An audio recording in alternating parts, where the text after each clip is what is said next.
Hello, everyone, and welcome back to Trails Through Trails, the podcast where we play through the Trails series of video James's chapter by chapter, game by game. We're back to doing chapter by chapter this week, and I am one of your hosts, Matt, who uses he, him pronouns. And I'm Lex, I use she, her pronouns. And this week we are back to the chapter structure. We are in the finale. It's part one of the finale, and also the last of the Star Doors, which are a mixed bag. They cover the whole gamut of potential. Mm. So yeah, that's a heads up that there's one of the starters in particular has some really heavy material. There are going to be warnings in the show notes, and immediately before we cover the door, I'll give some specific warnings. But just as a heads up, it's going to get heavy. Yes. But before we get into that or into anything else, how are you doing, Matt? I'm doing pretty good. I don't know if we touched on it in the Sundoor episode or not, because we were trying to focus on the doors, and nothing but the doors. Amen. So help you God. But I have had 2 reviews that dropped in the past week or so. Oh, yeah. There was Rhythm Paradise Groove, as it's called here, or Rhythm Heaven Groove in most other countries. I think it's just us in the UK. They changed that? Yeah, I think there was some other competing product or brand that was Rhythm Heaven at the time when it was first brought over here, so they went Rhythm Paradise. But none of the names have been consistent with that series. Anyway, I reviewed Rhythm Paradise Groove for the Switch, just the original Switch. It's the last Nintendo Switch 1 game, apparently. That's right. I am not a person whomst is affiliated with the rhythm of the groove, so this was a bit of a challenging review for me. But yeah, I sort of read it from that perspective, which I feel like if I can still have a decent time with it, wouldn't necessarily be my first choice of game, but I can see the merit of it. It's great. Yeah. Also reviewed Assassin's Creed Black Flag Resynced, which just dropped in the last few days as of time of recording. And yeah, had a really nice time with that one. It's very weird to be able to play the resynced version and then right next to it on my PS5 have the original version with my original save data sitting there. But yeah, it's a fun experience. If you've never done it before, it's a good time. If you haven't done it in a while, I still found it kind of surprising because I couldn't remember all of the story beats. True. I just knew that I wanted to unlock the cool costumes that I remembered. And ironically, I was able to use some of the original guides from Black Flag OG version to find them. Because obviously I was playing before guides and stuff would drop from embargo. I had a pretty good time with that, blasted through that, and I've also been watching a lot of movies in the last couple of weeks. My housemate and I have been on a bit of a tear. Oh, nice. So I have seen Obsession. All right. Oh, great movie. Tiny scale horror thriller. Watch it. It's good. Everyone's been talking about it. Yeah. Yeah. It's finally hit digital, so that was when I checked it out.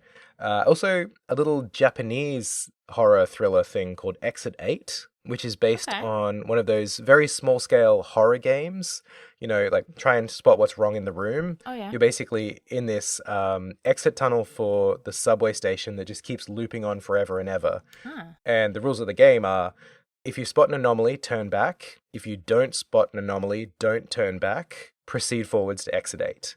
So each loop, if you spot an anomaly and you turn back so that the game sort of loops the other direction, your exit number goes from 0 to 1 to 2 to 3. But if you miss something, it goes back to 0. And they basically turned that into a movie, which was really cool because they physically built this looped subway station. Oh, that's really cool. Yeah, but when they spot something weird and turn back, it inverts, so what used to be the last stage of the tunnel becomes the beginning of the loop, which means they were live changing the set dressing while they were filming because they love doing a long continuous shot, especially at the start. Oh, that's really cool.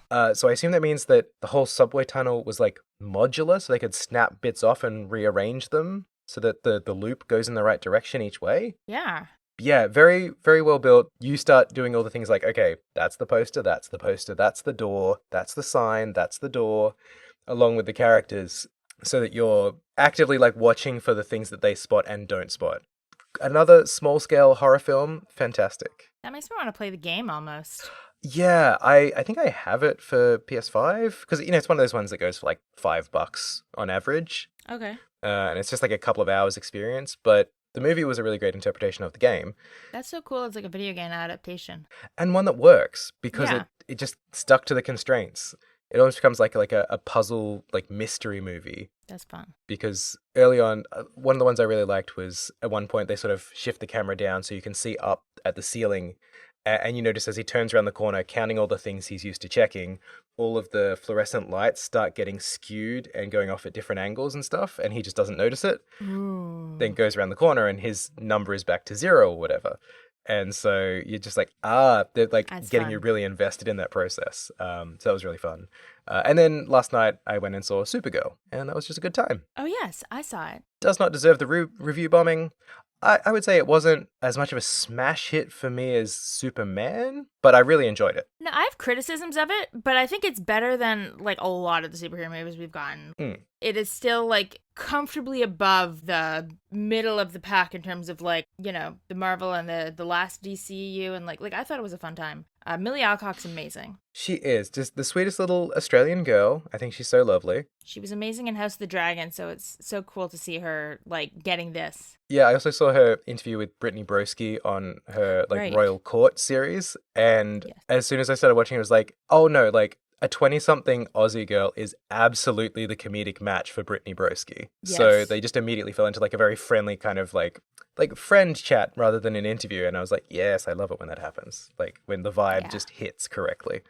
But yeah, I really enjoyed it last night at the cinemas. And then next week I'm just waiting for The Backrooms to drop on digital, I believe is when it's dropping, because I really want to check that out as well. I'm surprised it hasn't been out yet. Didn't it come out before Obsession? Maybe not.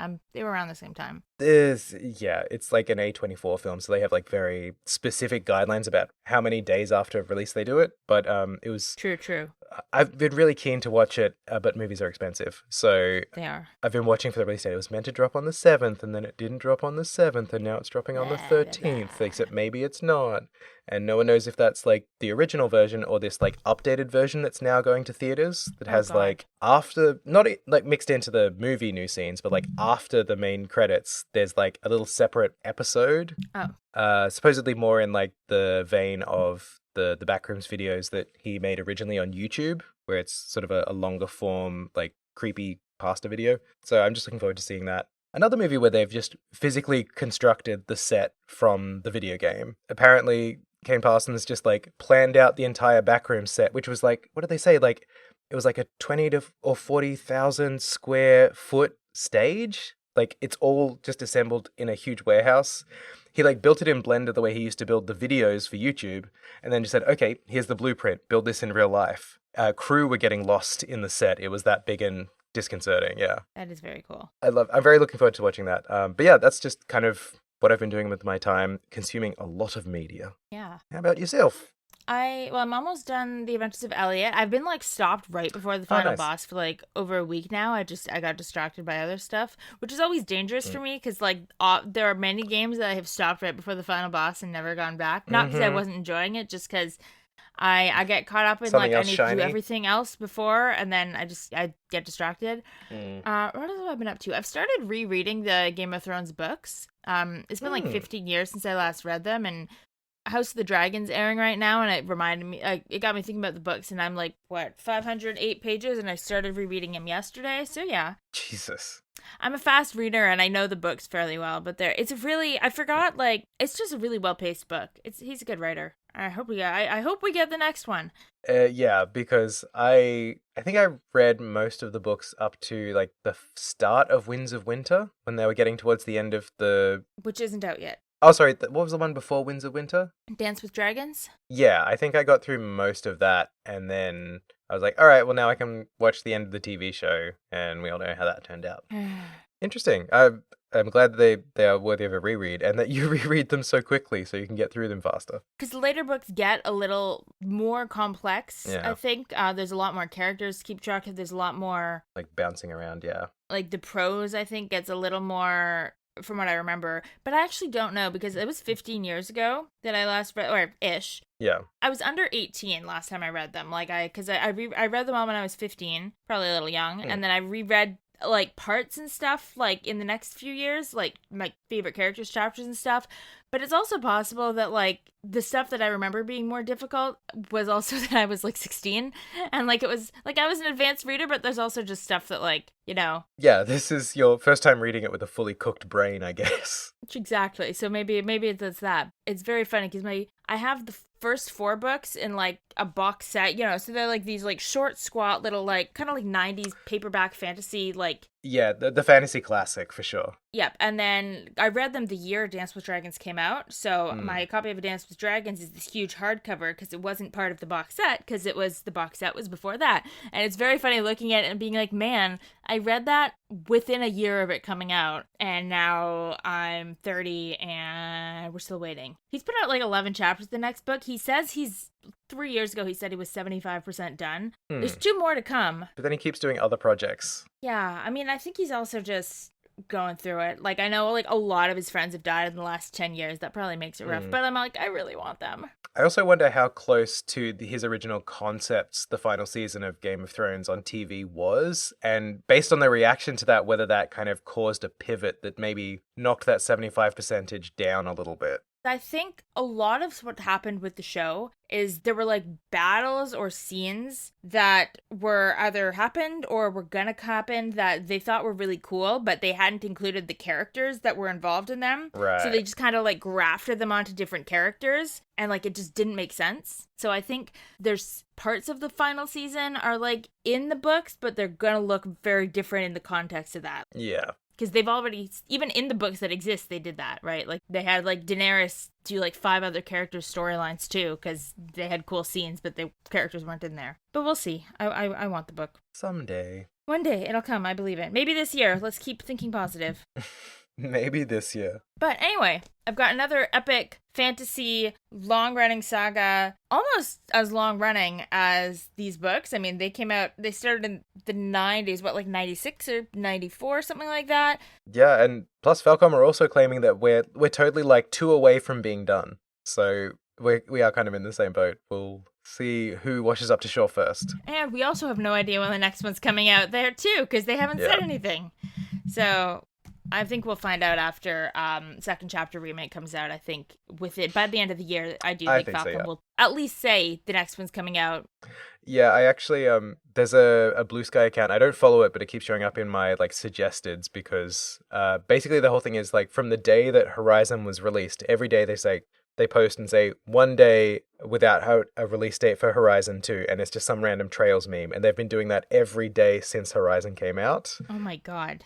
So they're up to, what, like 100 and something days? It must be like a bot set up to do it for them, right? That or a very dedicated fan with a large collection of memes in their meme folder. Yeah.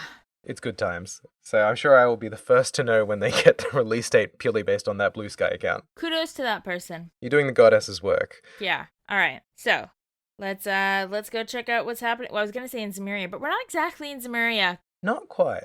Not exactly. Wibbly wobbly spacey wacy. I don't like that I said that. I enjoy that you said that. Especially the more you cringe at them, the more I seem to enjoy them. Yeah. I've got to give it my all! Let's see, we close in. We're back in the Hermit's Garden after the cavalry arrived to save us all from a bajillion demons in hell. Yes. I appreciate that we don't have any kind of suspenseful moment where we don't know if everyone else is going to make it back. That we're just done with that. Everyone's home. It's good. No, I also appreciate that Reese still has her new little hairstyle of the little ponytail with the big ribbon. They didn't go find another veil for her. Kevin tells everyone what's happened, and he's like, and all of this is my fault. In other words, I'm so sorry. Like, it's all because of me. Yeah. And everyone's like, okay, you don't need to be that sorry. It's not your fault. Like, Phantasma was going to pick a new master anyway. Actually, probably better that it was you, because your stigma was powerful enough that Phantasma could use it to become, like, structurally sound. If it was a different person whose trauma it latched onto who didn't have a stigma. The thing I like with this scene is that both Estelle and Vanda pipe up to say, oh, Kevin, don't worry, it's not your fault. Like, this place was going to find a trauma baby no matter what. You just were the closest option. In fact, Vanda adds, we're just lucky this thing didn't latch onto Olivier, because that boy got trauma too, and we would be way worse off. Yeah. Ren's the one, I think, who says, we're actually kind of lucky it was you that it clung on to, because it was able to map your stigma, which, like, was strong enough to, like, basically it could suction enough magic from that to, like, support building out this whole place. Like, this might be a much less stable world if it had been, like, a mere mundane mortal who they clung on to. Yeah, it's only thanks to the grace of his stigma that Gilbert managed to survive as long as he has. Yeah, so maybe we shouldn't be grateful after all. Yeah. Actually, maybe fuck you, Kevin? Yeah. You're single-handedly keeping Gilbert alive. But anyway, everyone's kind of like, so, also, whether that's true or not, like, stop apologizing. You didn't do anything on purpose. Instead, we all just need to collectively agree to lock in that our goal is still take down Rufina, aka the Lord of Phantasma. Kevin's like, man, you guys have made me soft or something, and Josette pipes up that's because he's spending too much time with pushy, meddling do-gooders who don't know how to quit, and that's just bad for you. Yeah, like, Estelle is just like, come on, dude. Can we chill? I thought we were chill now. Yeah, everyone agrees that Estelle has just rubbed off on everybody there a little too much. She is a good influence. And then Olivia's like, yeah, we could even overthrow the Erebonian government if we put our minds to it, which is like very specific, Olivier. Yeah, it's like, hey, do you want to go fuck up my family? That'd be fun to do as a group. Oh, Olivier. We're here now, and everyone is united in purpose. Yeah, but we still don't know where she is. She just kind of vanished after Gehenna, and they don't know where they is, which is when Fantasiri pipes in, Celeste, to say, yes. Oh, don't worry, I got an update. Turns out you can't find her inside the Plains of Phantasma because she's outside the Plains of Phantasma in, like, the other bit that is there, I guess. Yeah, and she's like, all this time I've been, like, trying to track her. And outside of Phantasma, there's, like, basically a big wasteland between Phantasma and the real world, I guess. Yeah. Just, there's no life, just this giant, endless, like, wasteland of vast nothing. And everyone's like, well, fuck, because we can't get there then. Like, how are we supposed to go? We can't just walk there. So it's like, it's too far to me to, like, for me to put up monuments to warp to. Because she kind of says, to give you a sense of scale, this wasteland is about the size of, Zemuria the continent? Yeah. So it's not a day trip by any means. No, it is not. But luckily, we're in a video game where there has to be a solution. Mm-hmm. So we're not just stranded forever. Reese is really worried about how we would pack enough food to travel by foot the breadth of the continent, yeah. Tita has a brilliant idea. She goes, what about the RSA that we found back in the first plane? Maybe we can make it fly. Yeah, I really enjoy her logic. She's like, everyone's been, like, messing around with trying to, like, wish things into existence here in the garden. You know, people have been trying to materialize books. Annalise was trying to do a stuffy.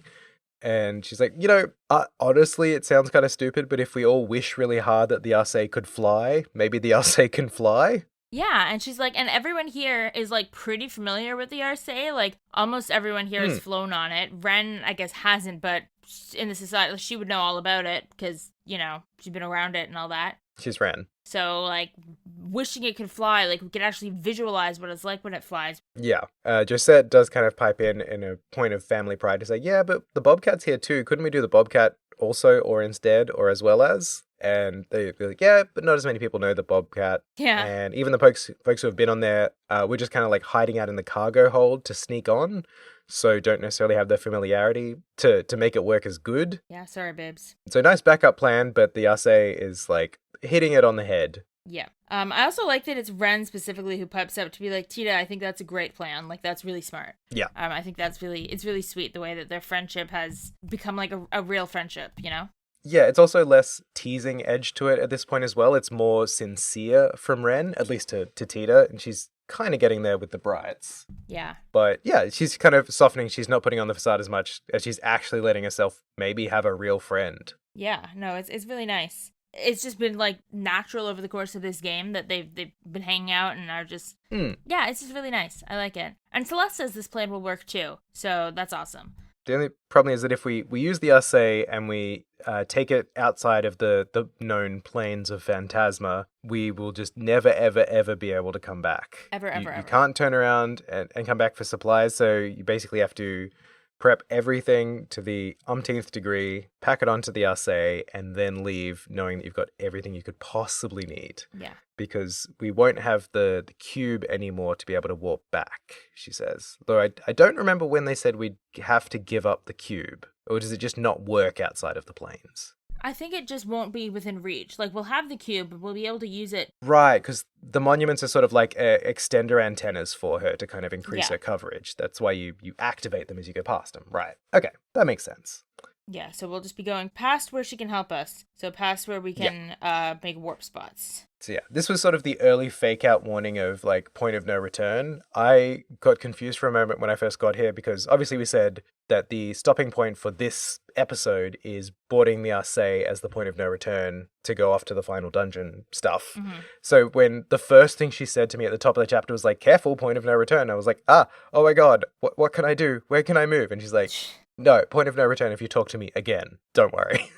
And specifically select that you're going to get on the RSA. You can just chat with me otherwise. It's a very, very early, very kind of like heavy warning about like, no, you can never ever come back and everything's gone forever. So this is the time to clean up everything and get ready for the final run. But it was just so on the nose in the way that it usually is like right when it's the moment, at least in like the modern Trails games, that I was kind of like, I just had like a moment of paralysis, like, please, Miss Celeste, am I allowed to warp to the star doors, please? But it was not as serious as I was making it out to be. No, we're all good. And everyone's like, oh yeah, let's make sure that we go and check any doors we haven't pillaged to get its loot. Hint, hint, hint. Everyone's like, we should do some more training too. And Kevin's like, well, in that case, I should step down from always being required to be in the party, so anyone who wants to go train can go. So now we have full party customization. Yes, it's very exciting, and I didn't realize how exciting it would be. Because, like, I kind of liked the way they were cycling in the essential party members. It did kind of give you that early direction of forcing you to mix things up, not just locking in with your favorite 3 people on top of the main guy. I was like, oh, this is exciting. I can kind of mix up the parties, see how different abilities interact.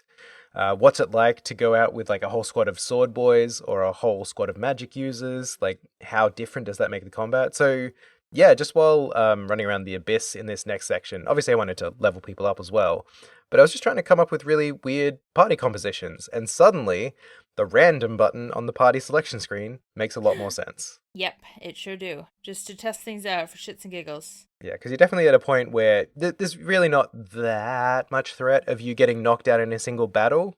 Like, you have more of a breadth of skills to fall back on, that even if things do turn dire, you know, you have more options of people who can heal or like recover whatever else.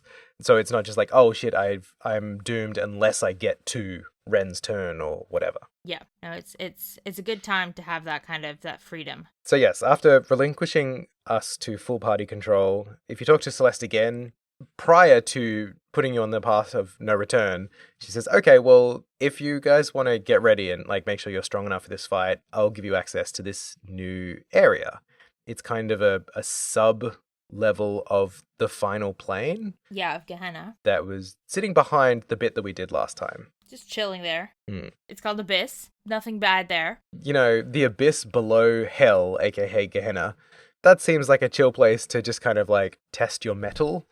And it's great. I actually kind of like it because it's such a powerhouse for leveling at this point. Yeah, no, it's great. Just to like even everybody up, because obviously we're getting hints with full party control that we're going to need to rely on more people in the future, so it's worth bringing everyone up to kind of an even level. Yeah. And as we learned in the Sundoor episode with Campanella's quiz, the highest level you can get to in this game is 149, and a lot of my guys are sort of around the 140 something level, so we're very close to being the most powerful things in the universe currently possible, and that's pretty exciting. I love becoming God. We also got the chapter title, like we should mention. It's called The Future We Dream Of. Yes, and let's take our dreams down into the final star doors, I think. Yeah, let's we're going to start with Stardoor 13, because that was the one that we had access to before the start of the chapter.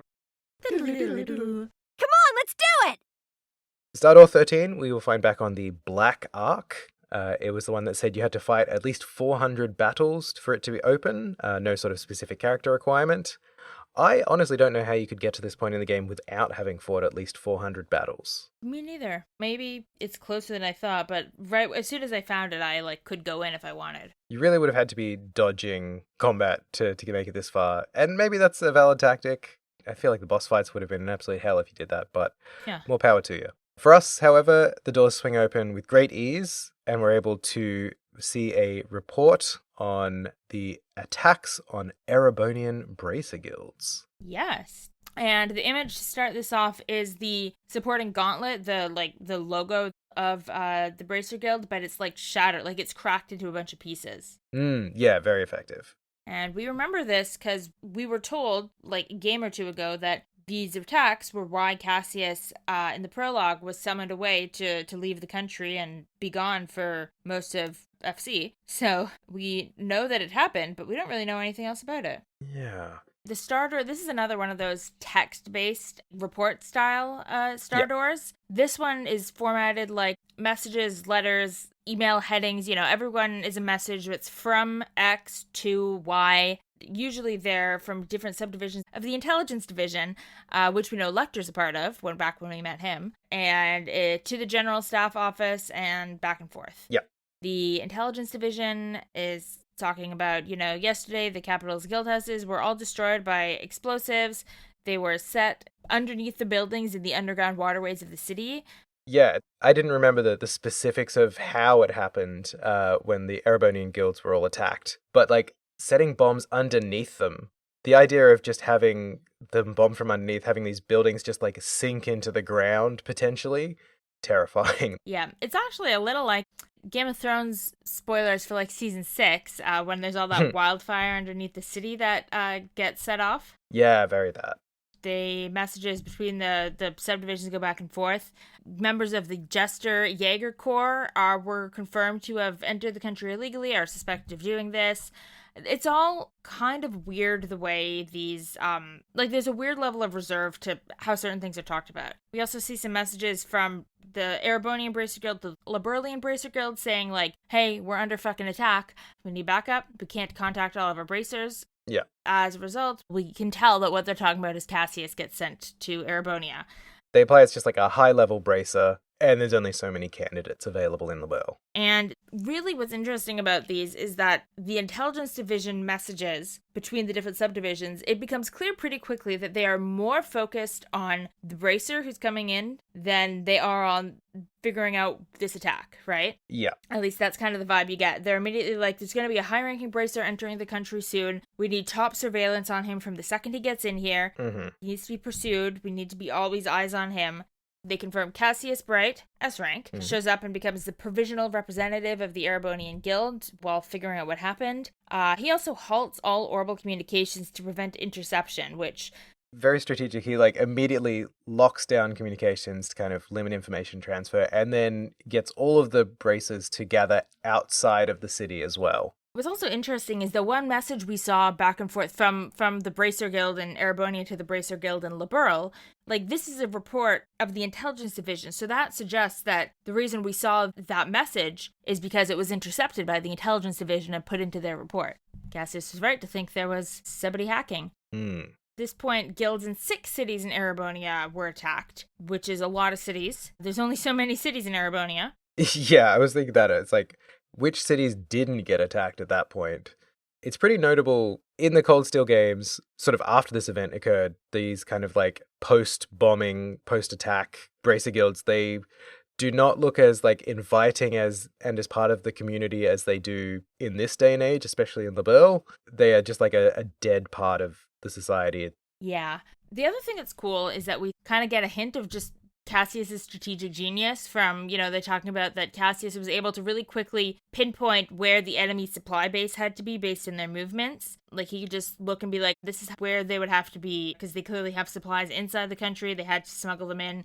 They have to be this distance from all of these cities they're attacking. He just kind of triangulates it. Very cool. We go back to messages from different subdivisions of the intelligence division, basically saying Cassius Bright is, they call him an L4 threat, so the second highest level threat possible. He's believed to have commanded the counteroffensive in the 100 Days War.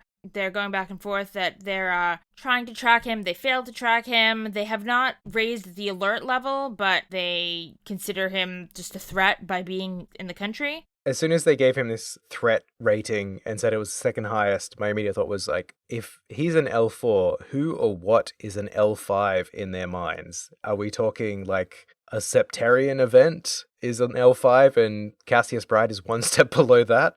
What does this scale peak out at? I mean, I guess my question is if it's not just based on how dangerous an opponent someone is, but how actively intending of a threat they are. Cassius, we know Cassius is not planning to come in and slaughter people, right? He's not I guess maybe a super good Jaeger commander might be higher if there was somebody who was like actually inclined to just like randomly start killing people. Yeah, you know what? I kind of presumed that the L was level, but maybe it's a sub-classification, and my mind immediately jumps to D&D alignment, so maybe he's a lawful 4 rank threat versus like a chaotic or neutral threat. Maybe. That's fun. I would love to hear them ever give anyone else another ranking anywhere in this series so that I could get something to compare it against. Right? But anyway, as it goes on, the target, they call him CB, not Cassius Bright. Yeah, so kind of as a quick rundown of what CB has been up to in the country since he arrived. He arrived, they lost track of him. They didn't raise the alert level because they didn't want to trigger that it was a big deal. They did spot a team of bracers on a mission, however, outside of the city. They assaulted what ended up being this sort of central base of operations for the Jester Corps who set up all these bombings. 6 bracers break in, they arrested everybody there. And after that, there was sort of a 2-month stalemate where they got that base, but they couldn't track down everybody. So there were still other operatives out in the field. Then he contacted them for the joint operations, like Erebonia, let's team up and take them down. And from there, set up basically a false flag operation. They sent a message intending for it to be intercepted by the Jesters because they'd sort of identified that's how they were avoiding the army and getting this all set up in the first place.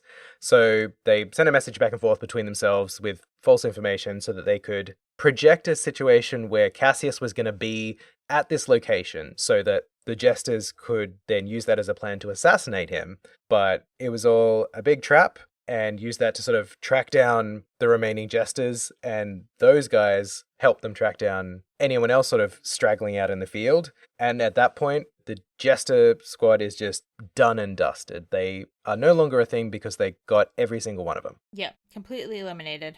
Yeah, and that's the point where they say, and BTW, Cassius Bright is now an L5 threat. Yeah, effective immediately. Yeah, effective immediately because this was successful. Look what this man is capable of with power, time, and resources. Top of the class. Well done, Cassius Bright. Yeah. But also interesting, right, coming from the intelligence division, they're so focused on him. And there is an implication that they're willing to work with him on this, but like they see him as an op in some way, Yeah, he's a resource / potential threat. If we can get him on side, he's very useful, as demonstrated by tracking down these guys, who I guess were a problem. But if he's not with us, that's going to be an issue. My read of this is that there is some sort of expectation by the intelligence division that he will not always be on their side about things. Yes, we know Erebonia is kind of a war-forward nation. Yeah. They love their military, they love to build weapons, and Cassius Bright maybe won't be on board with what they're going to do with all that stuff. Because you don't just make it to look at it, you make it to point it at somebody.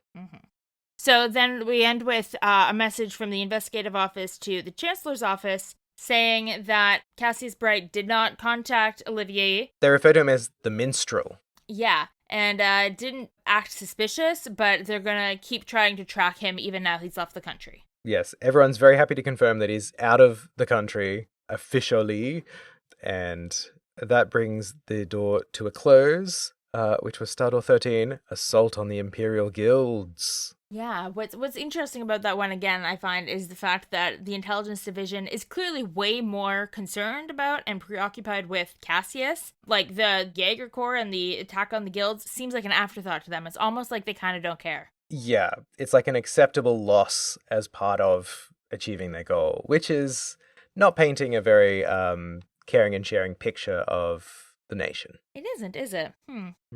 Crazy. All right. Well, with that, what would you rate Star Door 13 Assault on the Imperial Guilds out of 5 stars? I'm trying to decide because there's nothing wrong with it. And it's short and it's interesting, but there are other reports that I think are better written. What did we rate the Powder Matter one? That was a 3.5 from both of us. Maybe similar, maybe half a star more. What are you thinking? I'm thinking 4, just because this one is a really nice connective tissue with the earlier games. Like it fills in beats of the story that we sort of heard the Cliff's Notes version of, but didn't get the full idea of what happened. You know what? That's a good point. It's more stuff about Cassius being a cool S-rank bracer and why he is that. So seeing how competent he is, how ruthless he is at his job and getting it done, compared to the happy, smiley dad version we see from Estelle's perspective. So given that we've moved away from Estelle's point of view, it's cool to now get from Kevin's point of view as the lead, kind of a more analytical, factual breakdown of like, here's how powerful and effective these characters are in our world and why everyone like shits their pants whenever Estelle says, oh yeah, that's my dad. What a loser. Yeah, no, I think you're right. You've convinced me. I'm going to go 4 stars. I think I do like it better than the Potter Matter one. Potter Matter was cool, but it was also just like a lot of numbers, which is cool information, but it's not a lot to stick with you. Yeah. Doesn't mean anything to me, really. We know he was heavy and tall, and now we know exactly how heavy and tall, including when he's full of missiles and when he's not. Yes. Okay, so that's a 4 out of 5 stars for Stardor 13 across the board. Ba-ba-ba-bow. Now, do you want to dive into the Abyss? I would love to. It seems like it's going to be a cool, good time. Well, when you stare too long into the Abyss... The Abyss helps you power level your characters. Exactly. So really, there's nothing wrong with staring into the Abyss. You should do it to get stronger. Yeah. You know what? I appreciate how super simplistic this dungeon is. Basically, the Abyss, as it would suggest, is just kind of a spiraling path going ever downwards. Mm-hmm. It's just the same map looped again and again and again 4 times. Yeah. It's just that the enemies appearing and the location of a single treasure chest on each lap kind of shifts over time. Otherwise, it's just a straight shot. There's no branching paths. There's no getting lost. You go up or you go down. It reminds me a lot of, I won't go into what it's called, but the final dungeon of Cold Steel 3 also has that kind of spiraling down deeper and deeper thing, and it did make me think of that. I appreciate it because they've said off the bat, this is a leveling up dungeon. And they've made it no frills, just like straight business. You can just go bang, bang, bang, hit the 4 or whatever enemies that sort of proc on the way down. You don't have to go searching for them. There's no sort of side paths where sometimes there'll be an enemy, sometimes there won't. It's just business, business, business. And because of the level gap you can have in your party at this point, I think I still had some guys who were like in the 115-ish era. Yeah, I had some that were like a little under 120. So you bring those guys along and they get so quickly bumped up to at least like the 130 level to bring them at least in range of where the game should expect you to be, that it doesn't feel like a chore to sort of circle through with different party members. It's just reminding you what's good about everybody on the way down. So one thing that's interesting is there's a very tiny chance of, there are the Grimoire enemies here that can turn into like mimic copycats of your various party members of yours. They have like a very tiny chance of dropping a weapon for that character that's supposed to be really good. Right, yeah. I got 1. Oh. And then it wasn't as good as the other weapon I had for that character. It was for Kevin. Oh, so no. It could be because Kevin got a really great weapon in a chest that was like part of a story recently, like a few chapters back. So maybe, but it wasn't as good. It was called Aster though, which was cool. Like Aster House. It was just called Aster. Oh, nice. So I was like, that's awesome. But then I tried it on and I was like, wait, this is worse. Yeah, it must purely be intended for the guys you don't normally use. Assuming that you hadn't been kitting out your entire party every single time. Yeah, maybe that's it. I guess the intention is like, you know, if you're bringing Mueller along for the first time in a handful of chapters and haven't bothered to upgrade his gear because why would you? It's so expensive and you get so little money in this game.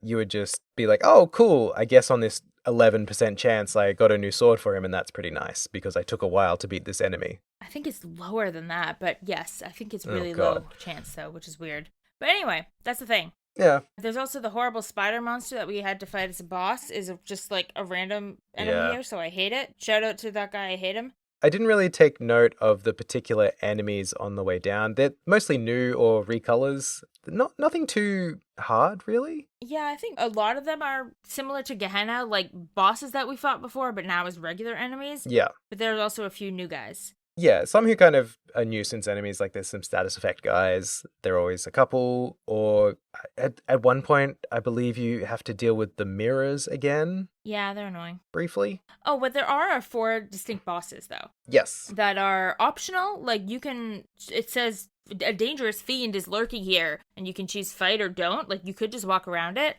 I fought it, obviously, every time. I didn't realize the don't meant you could just like dodge around them. I thought it was just, you know, if you go past this line, you get stopped and say, do you want to fight or do you want to prepare? But that is very funny if you can just like wander around them. But then you don't get the stuff for the ultimate weapons. Because that is the benefit of these guys. They each drop a Zemurian ore, which if you recall from previous games, that is the stuff that you use to make ultimate weapons. Yes, it is. It's the super stuff. We love the super stuff. And because there are 4 layers to the Abyss, you get 4 Zemurian ore from this process, which means that you could potentially have a full party of 4 characters of your choice with ultimate weapons. It's very exciting. Though you may need to use more than 4 people in what's coming up. Just be prepared. Yeah, who knows why they're getting us to level everybody up and really kind of stressing that in the story and reminding us that, hey, you should get everybody on par with each other, just in case, maybe. Can't imagine what that's about. Yeah. It's not like we have exactly 16 party members, which is 4 parties of 4 or anything like that. Nope, can't be.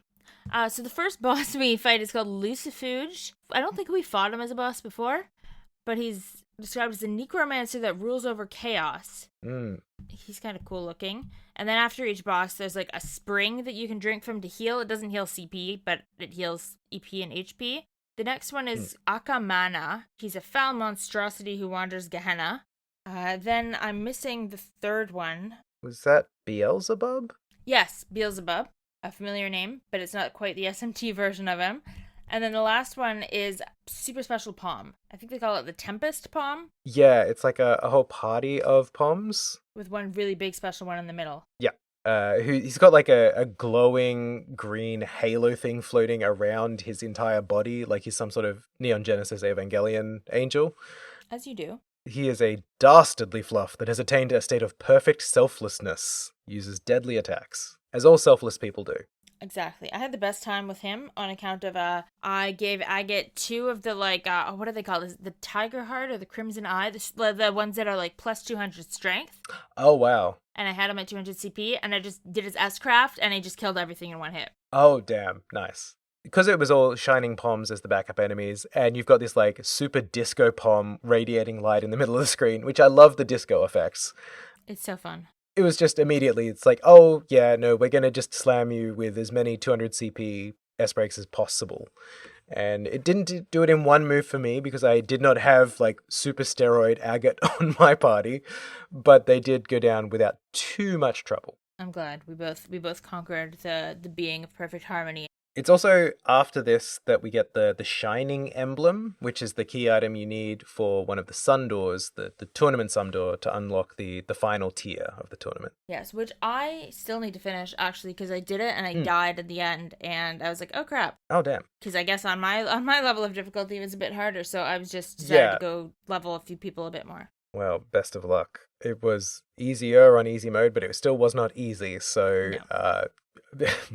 But it all works out. And then at the bottom, we get there's a star door right at the bottom of the abyss underneath hell. Yes. So somebody's memory about their life is living at the absolute bottom of the hell dimension. So you may, based on context clues, detect that this is the star door that we're going to give some content warnings about. Before I give that, I do want to point out that all the chests in this plane also say the chest is empty because, like in Gehenna, which I like the continuity there. Yeah, me too. But yeah, so now for the next Star Door 15, I'm going to have a warning that we're going to be talking about childhood sexual abuse, child sex trafficking, and self-harm. We're not going to talk about anything in like graphic detail or any detail really, but that is clearly what it's about, so please do what you need to take care of yourself if that's something that's going to be difficult for you. As ever, we have chapters and timestamps, so you should be able to skip ahead either using the episode description or, depending on your podcast app, it may just have the option to jump to the next chapter. So if that is the right move for you, absolutely go for it, and we will see you in a little bit. Otherwise, this is sort of the jump-off point for anyone else before we dive into Star Door 15. I am ready. The door text, I guess starting at the beginning, is bring to me the girl loved by the world's darkness. Only then shall the door open. So that's Ren. Yes. We start with an internal monologue that's clearly by Ren that gets repeated at the end, actually. And I wander indifferently in a place that exists beyond good and evil, beyond life and death. I'm not going to read the whole thing, but it's depressing. Yes. It kind of conveys this idea of feeling like there's nothing good or bad, just this emptiness and bad things and feeling cut off and isolated from everything. Yeah, it sort of ends with this unnamed but presumed named narrator saying that heaven and earth torment me, I have been defiled. And then we go to the actual content of the flashback. It's Ren's point of view. It's one of those visual novel style presentations, and most of it takes place with the backdrop of what looks like a children's room with 4 child characters they're not in full detail. They're all just like colored silhouettes. Yep. This is a children's room with like children's, drawings on the wall and some teddy bears and all sorts of stuff. I don't even know how I want to talk about this. Essentially what happens is there's 4 acts to this, right? So act 1 of it, Paradise, basically establishes that all of these other children that Ren lives with all have to work all the time, but Ren never has to. Yep. They all care about her, want to protect her, want her to be happy. It also becomes very clear from the way they're talking that the work they're talking about is that they're all sex trafficking victims. Yes, there's a mention that at Paradise, which is kind of a sarcastic name, it's the only thing they know it as because they don't know where they actually are. Mm-hmm. It's their job to treat their customers with care. Yeah, so these 4 kid characters are called Cross, Edda, Ajay, I think you'd pronounce that, and Katra. These other children talk about their work, how miserable it is, how they stay quiet, how all this kind of stuff. And they also give Ren advice on doing the work and keeping customers happy. And it's all really disturbing advice. I don't think we even need to go into the details. Yeah. But it never gets directly at what's happening, but yeah, it's disturbing. I will note that they make sure to sort of give sort of a key characteristic to each of these other kids because they are sort of rendered as colored silhouettes, lower detail. Yeah. Cross is sort of the oldest boy. He works a lot. Etta is a younger girl who's very curious and innocent. Mm-hmm. Ajay is sort of a more polite and mature older girl. And Katra is a very young boy. Yeah. He's always hurt. He's always sustaining injuries. Yeah. But the thing that keeps getting repeated, we also see an image of Ren finally, and she clearly looks younger than she does now. Her hair is shorter, but she's still wearing seemingly the same outfit. And there's this repeated sort of motto that you're our princess and we care about protecting you to Ren. Mm-hmm. Then we get to the next part where... which is called Princess. Yeah. At this point, seemingly some amount of time has passed, but suddenly the only kids who are ever in the room are Ren and Cross, the oldest boy. When she brings up the other kids, he denies they ever existed. He's like, no, it's only ever been you and me. I don't know who you're talking about. Yeah, there's also a comment at this point that Cross seems more and more tired. Yes, he's sort of being run down. Yeah. Because he's taking on, assumably, all the other work of these people who apparently no longer exist. But then the timeline gets kind of screwy because after this is when all of the children describe their different advice for survival to Ren. Right. I jumped around a bit there. So contradicting itself at this point, unreliable narrator is pretty clearly a trope that's in play. Yeah. Yes, they give their various kinds of advice, which is all very unsettling, and we won't go into it. And then from there, we move on to the third part, which is called Game. Ren comments that Cross has been trying to kind of cover her eyes, but couldn't keep covering her eyes from reality. And then we get this little scene where Ren is drawing a monster, who is apparently the monster who's keeping all of them trapped in here in her mind. Yeah. It's described as having golden eyes and black scales, mouth red from blood. Of all the people it ate. Which, it sounds like a description of like an armored Jaeger to me. Like golden eyes, like a visor, black scales, black armor, and mouth red from blood, some sort of accent on the red. It also has a white belly, it says. Oh, and a white belly, yes. Because it sounds like a dissociated description of someone, whoever runs this place. So I was racking my brain trying to think if we have any characters that specifically match those kind of color blocking. I don't think so.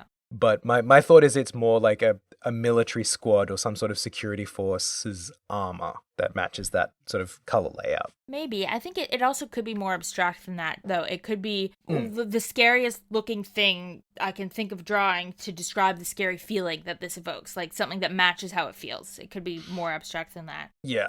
There's also this weird little bit of dialogue where Cross says, "Let's get you cleaned up, Ren," and I'm sorry, I swear I protect you.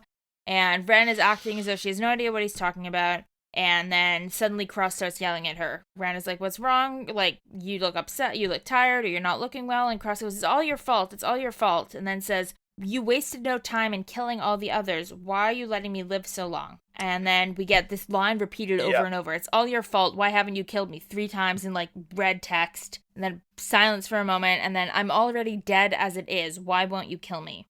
Yeah. So we get to part 4 next, called Ren. Eventually, her first job comes because there's no one else left to take her place. She says she has to step out of the room for the first time. Yep. And then the owner is talking to her, but is saying, do what you usually do. You're a favorite. You're this kind of stuff. Talking to a customer. And Ren is kind of freaking out. And clearly, this is not new. And there's lines about, you know, do you want to be a little girl today? Do you want to be a boy today? Do you want to whatever to Ren? And Ren goes, that wasn't me. That wasn't me. That wasn't me. Yeah. And then we get this free-flowing text of someone says something, I close my ears like always. Someone does something, I close my eyes like always. I do as I always do. And then it repeats. Then she gets given the water of life, which is a sweet, syrupy liquid. She mentions that Cross had it a lot. And it's clearly some form of relaxant or sedative, yeah. And then Ren starts repeating the line that one of the other children told her to say all the time, that it would be my pleasure. The line. Yeah. And then it repeats over and over again. And then suddenly all of the text from all of the dialogue so far, like starts scrolling down the screen over the just image of a sitting room, just faster and faster and faster. And this happens for multiple screens. Yeah, it's sort of each chapter's entire run of dialogue from all of the other kids, not including Ren's dialogue. Mm-hmm. It's just in one big slab paragraph and then quoted to her. And it's everything we've heard them say to date. Yeah. And then it says, all of them have gone. Mm. And then we get some very welcome faces, because then we get an image of very young Joshua and Louvet. This is like Josh back at the age he was when Cassius first fought him, basically. He's in that kind of babyfied version of his outfit. And even Louvet hasn't quite grown into the long-haired pretty boy that we know him as. But they're walking down a hallway. Some lovely like fire and spark effects over the top. But we also have a very dead people in the background and blood splatter all over the wall. So they are just carving their way through paradise. Joshua's knives are bloody. Oh, yes, they are too. My screenshot had the fire up over them, so I couldn't see it. Yep, and there's blood on Joshua's face, and they, clearly Joshua and Louvet have been just killing all these people. Mm-hmm. Louvet is just horrified, saying these are subhuman monsters, and Joshua is more concerned with how can somebody even keep living like this? Yeah. We get to another image. It's the most disturbing image in the whole thing. Yes.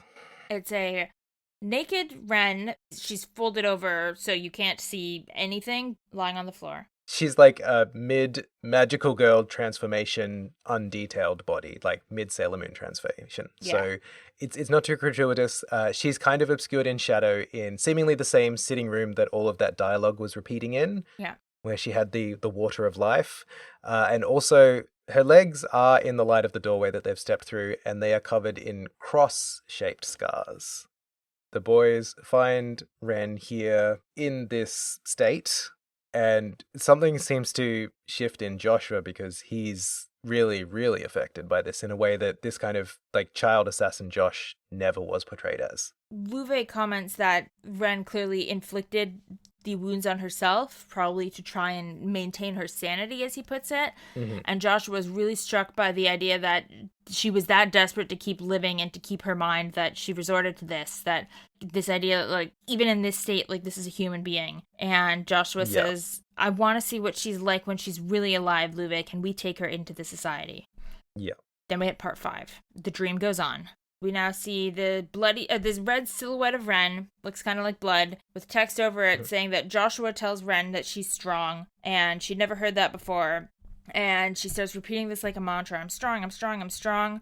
We could learn that as an enforcer candidate, Ren was really, really exceptionally capable. One day Joshua disappeared, but the world kept on turning. Ren kind of muses to herself, where did he go? He said he was just taking a job.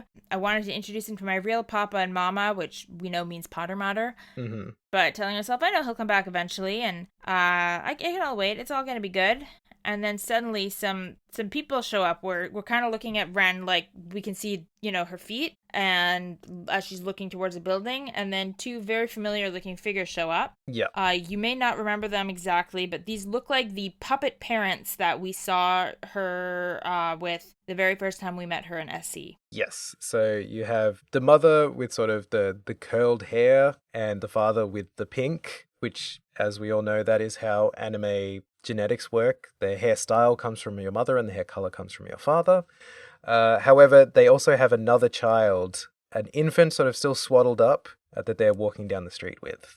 And the baby's gurgling. Ren comments he's sweet. She comments to herself that he's a brand new life. He's clean and pure. He's untainted. He'll be a good kid, raised up to be a respectable adult. Unlike her, that path was closed to her before. She hopes this kid finds happiness. But then she suddenly says, why? And the screen starts like having this like dark kind of... a break in the perception, kind of maybe reality splitting through from whatever internal protections she had. And then we get some dialogue between these two parents. And they're talking about how cute he is, how he looks like his mother. And then the woman says, I still regret what happened to our last child, but it looks like the goddess didn't abandon us after all. And the man says, now, I thought we weren't going to talk about that anymore. We need to leave the past in the past. The woman says, I suppose you're right. It's sad, but it's probably what she would want too. The baby starts gurgling again, and the woman starts cooing over the baby. Mm-hmm. And then Ren starts thinking over these words. The past, what happened to our last child. That was what I was from the very beginning. From the day I was born, she starts spiraling. Yeah. And then Luve shows up, says her name, kind of cuts her out from this spiral, and tells her, as enforcers, we have the freedom to do what we want. If you want to kill these people, you can do that. I won't make the choice for you, but I don't even think they're worth it. Yeah. And then Ren repeats the dialogue, like the inner monologue at the very beginning about wander indifferently in a place that exists beyond good and evil. But then it changes how it ends, where she says, unbeknownst to me, the world just kept on turning. And then she adds, but that's fine. The world is always turning for my sake. That's why I've got nothing to feel sad about. She giggles. She says, I don't care about the imposters. They're not my real papa and mama. I have Potter Mater now. Mm-hmm. And then we cut to Ren, and this is actually like Ren's in-game model, not art, lying on the ground in the rain with Potter Mater kind of over her. And she wakes up, seemingly from having slept, and she's just crying by herself. I think it's sweet. The way Potter Mater is positioned is basically holding a hand out to cover her from the rain. So that's the only shelter she has. She's just lying in a ditch with a big robot hand over her, blocking some of the rain. And then Potter Mater seems to have like a heating function that it deploys because Ren says she's cold, and then steam starts coming out of him, and yeah, it like heat vents from all over its whole body, which is very sweet, yeah. And Ren thanks Potter Mater, and then he goes, that's right, I'm in the right, I'm always happy, I'm always having fun. But then suddenly dialogue comes back, and this is the dialogue that Estelle said to Ren last game. The world doesn't revolve just around you. It won't always change because you demand it. I really care about you, Ren. I won't lecture anymore. Like the stuff Estelle says, and then Ren's face falls again, and she's sad again, remembering this. Then she says, no, it's almost dawn, let's go. She jumps into Potter Mater's hand, and Potter Mater flies off. And Ren says, we're going to Crossbell. Put on your good jets, and let's fly off to the next arc of games, perhaps. And then when you finish the door, you get a quartz called Nothingness. Yes, very apropos. Yeah. So this star door is a lot. Yeah. This is, I think, the darkest thing in all of Trails. Yeah, definitely. Unless there's something hiding in the, half a game that I haven't played, for sure. It becomes pretty clear over the course of this door that these other kids are just sort of alternate personalities or dissociative identities that Ren uses to kind of separate herself from the work. Yeah. The way it's described early on is these are the only kids she's ever seen in this room, but her understanding is that there are other rooms full of other kids. Yes. She is just kind of projecting as I'm in a 5 bunk with my protective identities. Probably the same thing is happening in all these other rooms. So as far as we know, she is the only child who was saved in Luve and Joshua's break-in. Yeah. So she may have been the last one standing, which is very dark. Yeah. This is an underbelly that's way worse than anything we've seen from the actual bad guys of these games. Yeah, it's pretty bad. The implication that the very young boy personality is constantly injured, that paints a very dark image. Yeah, it's really distressing. And then the scene at the end with what seem to be Ren's parents. Ren clearly understands what they're saying, whether or not, this is what happened. It seems like they sold her. Yes. That's the implication, I think. It's not said outright, and Ren clearly seems to interpret it this way. Yes. I guess what I would say, this is like so disturbing and so upsetting to read. It is very well written, which is kind of makes it worse in some ways because it's... The fact that this was a Japanese written story translated into English in such a respectful and kind of towing the line way on covering this kind of subject matter without, going over the top. It's a fine line to walk. They walk an incredible line here, I think. They walk a really delicate line, and they pull it off. It's well executed, yes. Yeah, and it doesn't feel exploitative, I think. I mean, obviously, this is subjective. I think because they focus on Ren's mentality the whole time and not on the abuse she's suffering. Yes. Other than to make sure you have context for what's causing her mentality, I think is really key to what makes it work. Because if at any point they actually focused on the actual events of the abuse, that I think would cross a line for... Yeah, into that field of the concept of torture porn, where it's it's kind of explicit for the sake of being explicit. Yeah, I think for the subject matter, it's well executed. I am impressed that this story beat about Ren, who is a recurring character in this series, it's not like she's going to go away next game. Yeah, well, she did say she's about to go to Crossbell. But we're still talking about her, 10 games later. Yeah. This is an element of her character without being the focus of her character. And they've even found a way to specifically resolve or refer to this story beat at a later stage in a way that remains respectful and gives her agency in the situation. In her current situation, obviously. She's able to sort of work through her experience of it. But the fact that they're ever referencing this again in a much more comprehensively rated and restricted gaming market in terms of these kind of concepts.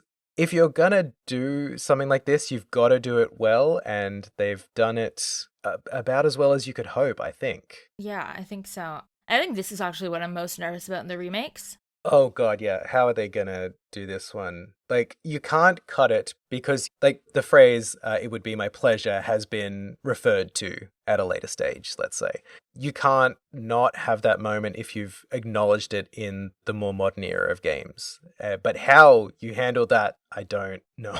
I mean, the other thing that worries me a little is that while the localization of the remake it's fun, it is not as good as the original localization, I think.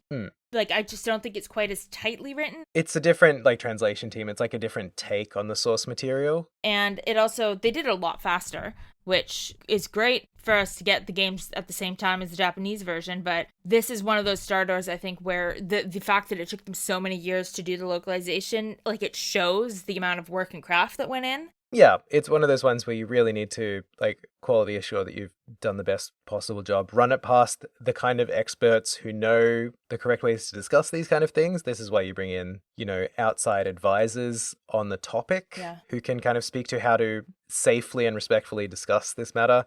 And my concern would be, do they just cut it or completely redo it in some way as a result?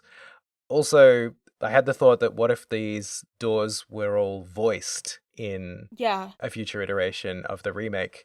There is a version that's voiced already. Oh, really? In the Evolution? In Japanese, the Evolution versions, it is voiced. Oh, please tell me it's not voiced by the Ren character. It is. It's really, really disturbing. Oh, it's I don't like that. It's reassuring that it is an adult actor who's playing a child, but it's really upsetting. I don't want to hear this delivered in the performance of a child. I want it unvoiced at best and voiced by a neutral narrator at worst. Maybe Celeste could voice it as the voice of the Star Doors. I think you could also do an older Ren voice as though she's reflecting on it. Could be a little... True, you could get the modern Ren voice actor to do it, possibly. That's going to be tricky. So, but we'll see what happens. They haven't even announced third yet. So They better. in terms of this door, I think it feels harder to read something like this after everything we know about Epstein now in the last few years. That shadow hangs over this. Not that it wasn't disturbing before that. Yeah, the parallels are deeply unfortunate. And I think we're all more aware of the scale of how possible this is. Yeah.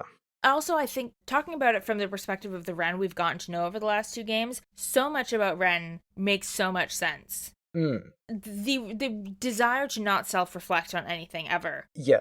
Everything is right, everything has to be about me, because if it isn't all about me, then what was it? Why did I go through that? Like, I have to have my happy ending now. The ironclad nature of her Angel of Slaughter persona, like how unwilling she is to drop it at any point because it is that kind of protective shell to not self-reflect. Yeah, I think this idea almost like the world has to revolve around me, because how could I have gone through this if I'm not at least the main character? Like, how could I be a side thought in the world? What was the point of it if not for? Yeah. If not because, I'm chosen in some way, like I'm important on some, greater scale. Yeah, this is part of my hero's journey kind of thing. Otherwise, if it's not for a reason, why could it ever be? We also get the fact that Ren is so good at lying to herself and living in a state of delusion about things makes a lot of sense. That is a survival skill that she learned. And the fact that it now comes into play in ways that are not constructive and helpful for her is one thing, but the reason she is like that in the first place was, this is not just a bad thing about her being delusional, this is what kept her alive for a long time. Yeah. You also get, I think, a clearer look at why Joshua leaving was so gutting to her. Like, obviously, a kid, somebody they love leaving with no explanation is going to upset any kid, but Josh and Luve as Ren's kind of saviors in her mind. Yeah, it's interesting because you see them meeting each other, Joshua and Ren, is kind of a turning point for both of them. Like, Joshua kind of snaps into a family protective mode. It's like, I want to protect, I want to free this child, let her be a kid in a way that I didn't get to be. And again, he's so fixated on what is and isn't a human being. Like, I'm not a real human being, I am, but this is a human being. Like, there is something in terms of his own self-perception that changes or shifts in some way seeing Ren. For someone who, a different take, but sort of parallels his story as well, like early trauma leading you to become an enforcer. He's like, I want to give her the same freedom I have. She sees someone kind of legitimately care about her and sort of opens up herself in a similar way to him, but then their reaction is different. Like, they have the same initial reaction, and then his next step is to leave in her eyes. Yeah. So she feels betrayed, where he was just kind of continuing on his own journey, not in a way to kind of actively harm her. Well, and he forgot a lot of stuff too. Like, we don't remembered Ren at all. And he forgot everything. Like, he didn't purposely go out and say, I'm going to abandon Ren. It's just, I don't remember her anymore. Then there's also, Ren's abandonment issues in the context of her parents and this, it makes sense. There's also, it is so fucking sad to see her think to herself, I'm so happy, I'm so happy, I'm so happy, and then cut to an image of her crying outside in the rain all by herself. Yeah. Right? Like, it's rough. And then also just how deeply Estelle's words really affected her and got through to her is really interesting.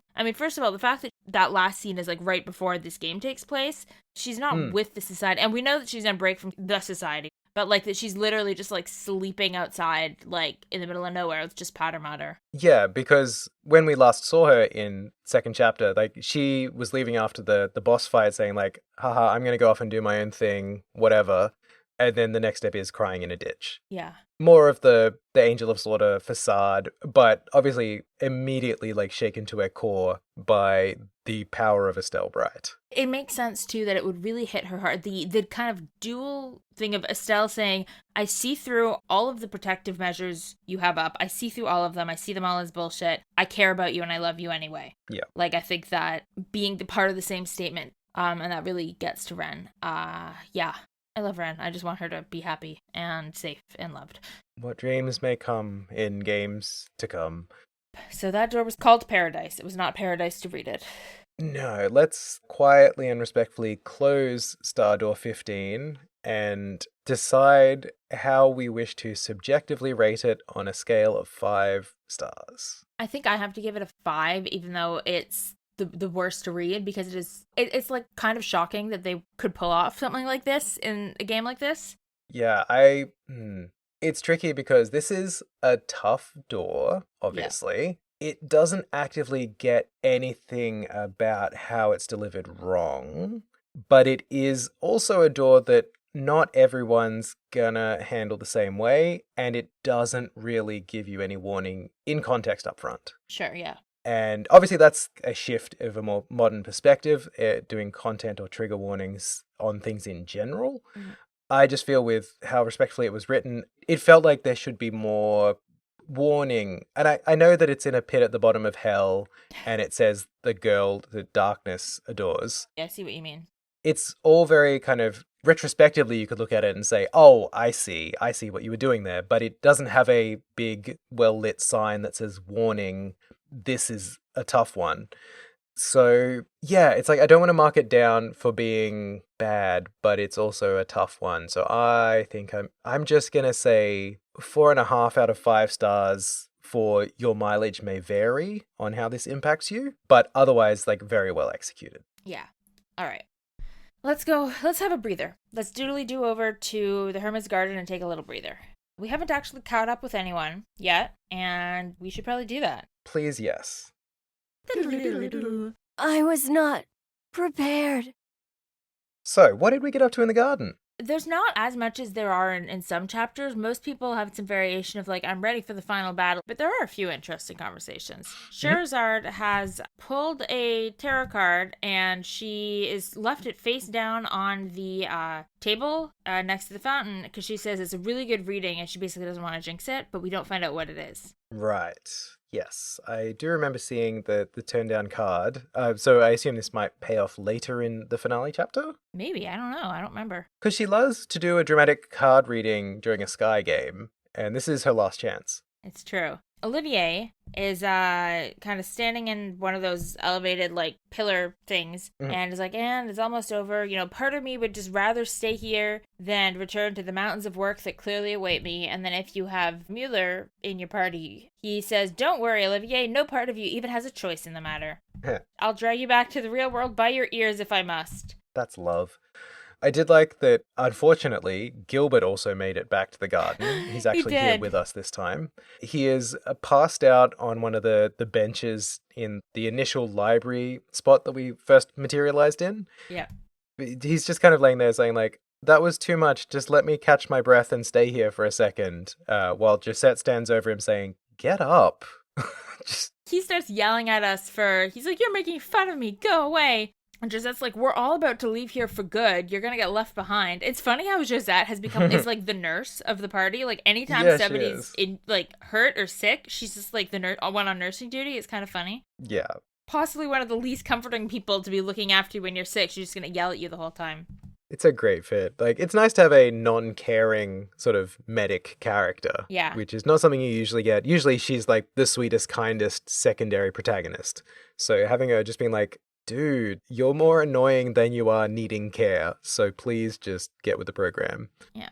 Oh, I also noticed up near where Cher's hanging out with her mysterious card, around this point, you can check the fountain directly in the middle compared to down the bottom where you normally get the extra heals. Oh, yes. And it turns out that there's been a secret metric going on in the background of the game the entire time, which is it's counting how many battles in a row you've either won consecutively or run away from. Yeah. And depending on which side you lean on, you get a different quartz as a reward. Yes. Unfortunately, I'm in limbo currently. Me too. It basically said, hey, you weren't brave enough to get the brave one, but you also haven't run away from enough battles, so can you please go be more cowardly? Because the brave option's closed to you now, by the way.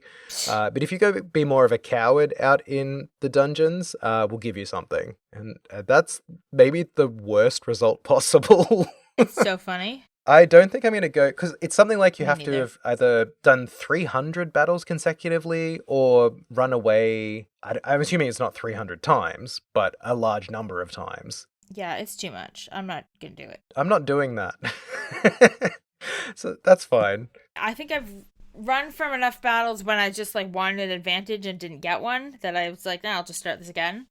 that, yeah, I'm not getting it. But it is such a funny inclusion. The rewards you can get if you're more convicted in your approach is if you run from 300 battles, you get the Reflect Quartz, which reflects magical damage 50% of the time.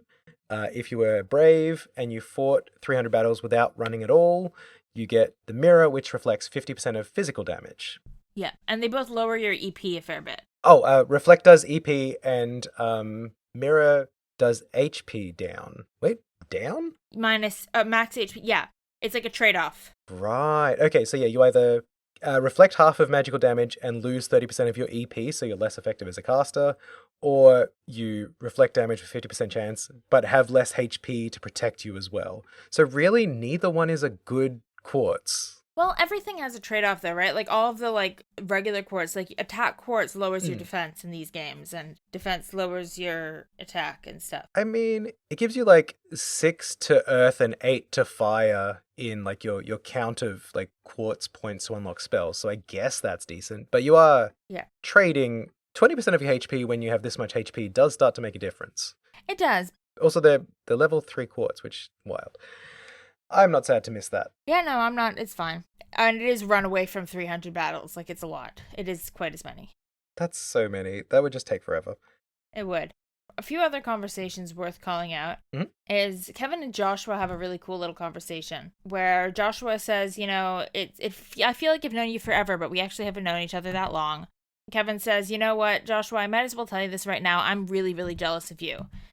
And Joshua's like, really? And Kevin's like, you know, when you think about it, we've walked really similar paths in life. And I didn't feel this way back when you were free of the stigma. But now I'm really jealous of you because you've gone back to the light. And like the fact that you've been able to, he calls it going back to the light, but kind of reclaim a life and feeling like a person and happiness and all that kind of stuff. Josh was like, no, I think I know why you didn't feel that way before. Because before, you had given up on the possibility of yourself coming back to the light and, like, healing. And now you want to believe you can heal. And that's why you're jealous of me. And Kevin's like, yeah, you're right. There's also a cute little conversation where, so Reese is next to the tree. She says she's preparing provisions for the trip, so really she's just, like, eating a bunch. And Ren calls her out on it. If you talk to Ren, she's like, it's cute. Yeah, I did appreciate that. Also, if you check in with Celeste again, now that we've beaten all those bosses down in the Abyss, she spots our Zemurian ore and says, you probably know this, but even back in our day, we couldn't figure out Zemurian ore and what it is and what it's made of. But I do still have records of how to, like, forge weapons with it, so I can forge this Zemurian ore into weapons if you keep bringing it to me. Yeah, that's nice of her. And you get to choose which of your party members get final weapons, basically. Did you spend yours yet, or are you saving them? No, I haven't decided yet, so I'm going to do that, like, right before. I'm going to plan out all my parties and then decide. I burnt mine all immediately because it's too exciting. Fair. So I decided to go with Kevin and Reese for plot reasons. They're the leads of this game, so they get final weapons. Makes sense. And then I did Olivier, or like a gun and a cannon.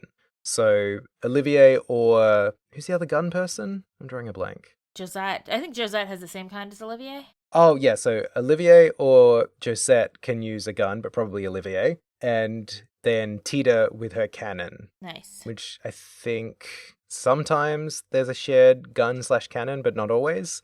But I figured Kevin and Reese are physical attackers, and so that'll help them.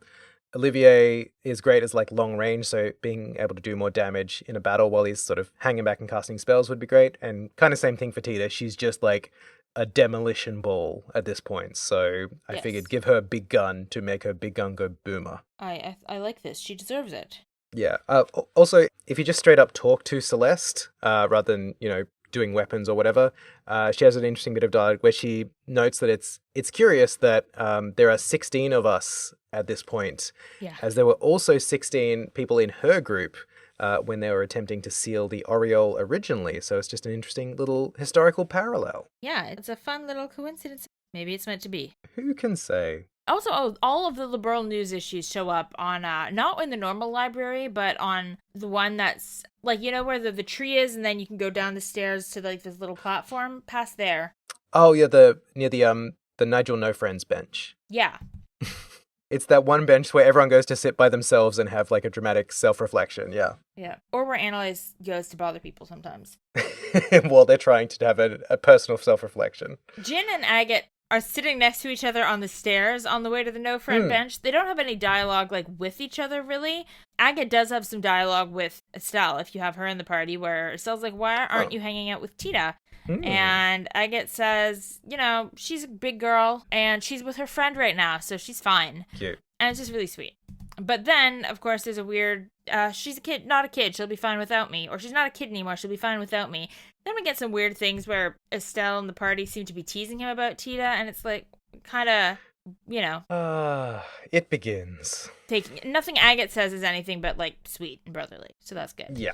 Mueller, Claudia, and Julia are all hanging out together, which is just like a fun little grouping. You know, Tita and Ren hanging out together is cute. I do kind of wish they'd mixed up the pairings a little bit more. Like, there was a little of it throughout this game, but it tended to be sort of the same clumps of people, more or less. It depends. There were a few interesting ones, for sure. Like, the logistics of having all the combinations and then the absentee combinations, depending on who you have in your party. It's a lot to plan for, I get it. But I don't have to do the work, so I just wish there was more of it. Fair enough. Yeah, I didn't really get too much beyond that. I definitely got the feeling that if this is our point of no return, boading the RSA, and we're not coming back, that the RSA is kind of going to become the new hub for, like, the tail of the game, and that's where a lot of sort of final conversations are going to occur. Just structurally, that feels like what's happening. I don't think there's that much time on it. Like, I don't remember, maybe. Oh. I was just kind of picturing it as, like, that would be the place we go back to, like, you know, rest or buy new items or something. Like, maybe someone, while they were dreaming that the RC could fly really hard, they also dreamed that it had a vending machine. Like, that seems like good pre-planning. Yeah, no, that makes sense. I just don't remember if you travel back from when you get to the final dungeon, if you get to go back to the RC or not. Oh, okay. I don't remember if there was fast travel or not. But I think that's all I have for the Hermit's Garden 2, actually. Yeah, I'm pretty much good, which only leaves us with one thing to do. It is the very, very last memory door of the entire video game, Star Door 14. Let's end this! It's a good one. This is pretty cool. And this one requires you to have done every other door. So this is the last one you do, even though it's not the last number. Yeah, which is an interesting choice. Like, I get it. Like, they wanted Ren to be Star Door 15 because she's Enforcer number 15. It's just, it does feel a little bit weird to go back a step, but it makes sense that it's a second fiddle number because the door opens with us looking at Gilbert, and that's about as second fiddle as you can get. So we start with the text is all is one and one is all begins with one, and in the end it returns to one, and then says once you've released all the other doors it'll open. So that's the text on this. Yeah. But yeah, we go in, and it actually doesn't start with Gilbert. It starts with the anime cutscene of the Oriole falling apart. Yeah, the exact same cutscene from last game. Just used again. Yeah, I was confused. I thought this was maybe going to be like, oh, we're starting from the bit we remember, and then it continues on to a new bit to kind of lead us in. But no, they're just like reminding us how the last game ended. It's the biggest cutscene budget thing that they did in the game. I guess they just wanted to get another use out of it. Get their money's worth, yeah. Yeah, it's a good little scene. But then we go and see Bleu Blanc and Walter are standing on the Bridge of the Glorious looking over what's happening. And Bleu Blanc's just taking in the sight of the splendor sight. They're kind of commenting on where the other enforcers are. Ren has left the floating city. She's left the region by now. Luciola's missing, but no good can come from us worrying about her safety. And Walter's like, yeah, no worries there. You know, it would be a waste for her to die so early. So here's hoping she's alive or she didn't die for nothing or whatever. Like, they don't know if she's alive either, really. That they're kind of like, whatever. But for Louvet, they say the odds are not looking great that he's going to come out of this one. I also thought it was interesting that they reflect that, he was one of the few enforcers with an actual specific purpose in mind with joining the society. Yeah. Everyone else just kind of like fell into it and said, yeah, cool.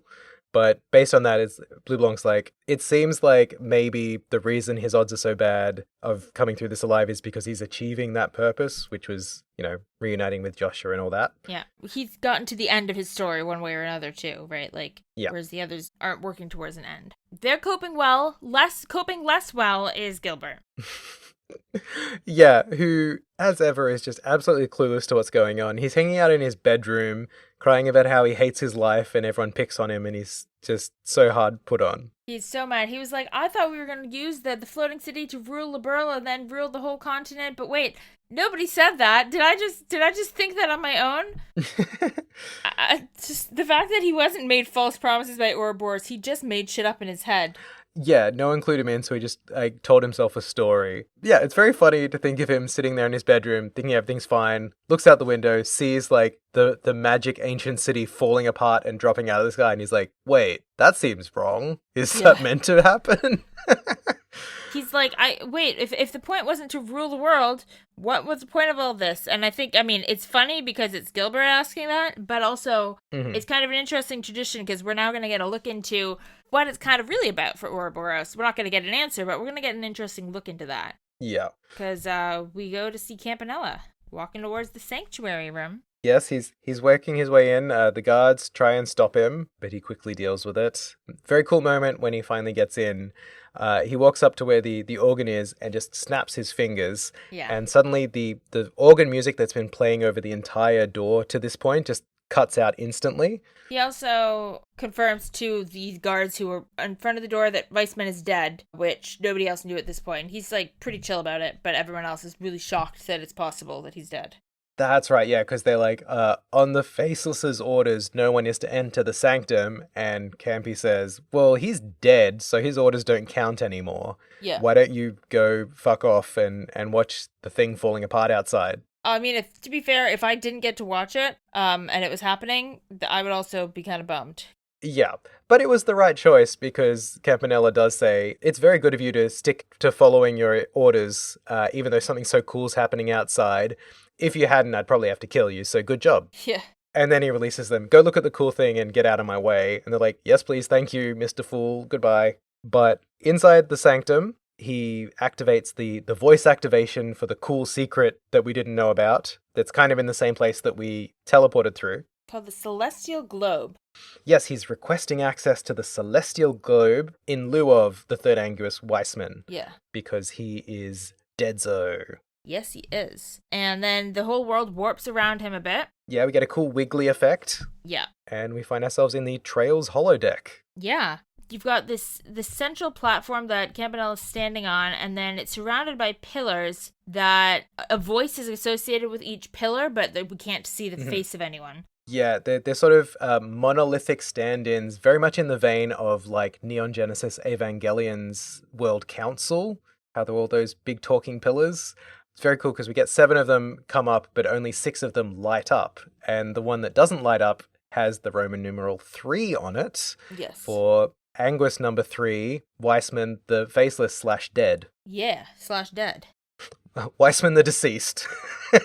Weissman the deceased, exactly. So, yeah, no more Weissman. But we get the numbers for each of the Anguis, and we also get a sense of their personality. So they're talking about the fact that Weissman's dead. Yeah, so each of the columns is just identified as first, second, third Anguis. We don't get names, even talking between them, but they do drop a bunch of hints in terms of their affectations, like their fields of expertise, and the occasional titles. So I've actually, for the end of this part of the conversation, I've summed up everything we do learn at this point about the full course of Anguis's. So the Anguises talk among themselves for a bit. Campanella tells them how Weissman died, that, the salt pail thing was used. It was a Dominion called Kevin Graham, who clearly nobody knew about before. Mm-hmm. Set it under Cornelia, talking about the fact that Louvet's dead. And the second Anguis is not as worried about the fact that Louvet's dead as the possibility that Ren has left the society. Yeah. And they all kind of shut him down. They're like, you can just look at Weissman to see how bad it is to get too fixated on somebody. It doesn't end well. Mm-hmm. And there's also comments on the fact, we know this already, but the Anguis aren't in a position to make decisions for the Enforcer. Like, the Enforcers have the freedom to decide what they want to do. Yeah. So the Anguis can't try to convince her to stay with the Society or anything. We also got to mention from the seventh Anguis about Luve passing, because as we know, this is like right after everyone got beaten. Yeah. The seventh mentions that given time, Luve, as the Blade Lord, could have actually surpassed the seventh Anguis as a sword master. Yes. So an Anguis being a higher rank than an Enforcer, kind of acknowledging that, yeah, this dude could have outdone me if he'd had led a full life, is pretty impressive. This clearly implies that whoever the seventh Anguis is very impressive with the sword, too. But we don't know any details at this point. But we do also get a reference to the sixth Anguis gets called Professor, and that they run the 13 factories. So from previous doors, we know this is Novartis, the Professor who runs the 13 factories. So we do actually have an ID. So yeah, that's F Novartis. One living Anguis that we have a full ID for. Yes. We also get reference to the Grandmaster, which I don't know if we've actually had mention of the Grandmaster of the Society before this. Have we? I think maybe. I don't know. Like, I honestly can't remember at this point. The first mention of the wiki in the timeline is just the Grandmaster appears in Stardoor 14. Yes, appears, but I don't know if they've been mentioned. But maybe they haven't, yeah. No, normally they mention if they like reference as part of the story or something. It could be an incomplete article, but possibly the first mention of the Grandmaster. If not, it's just cool to hear it again, because what a title. It is. Very intriguing stuff. And speaking of the Grandmaster, it's time for the Grandmaster to make their grand appearance. And they have their own very special pillar that has the Ouroboros emblem on it. Mm-hmm. And they're sort of represented as a big glowy thing, just kind of a hologram projection to represent them being in space, which none of the other columns have. They just have talking coming out of them. In the evolution versions where these are voiced, the Grandmaster's voice is a woman. Oh, okay.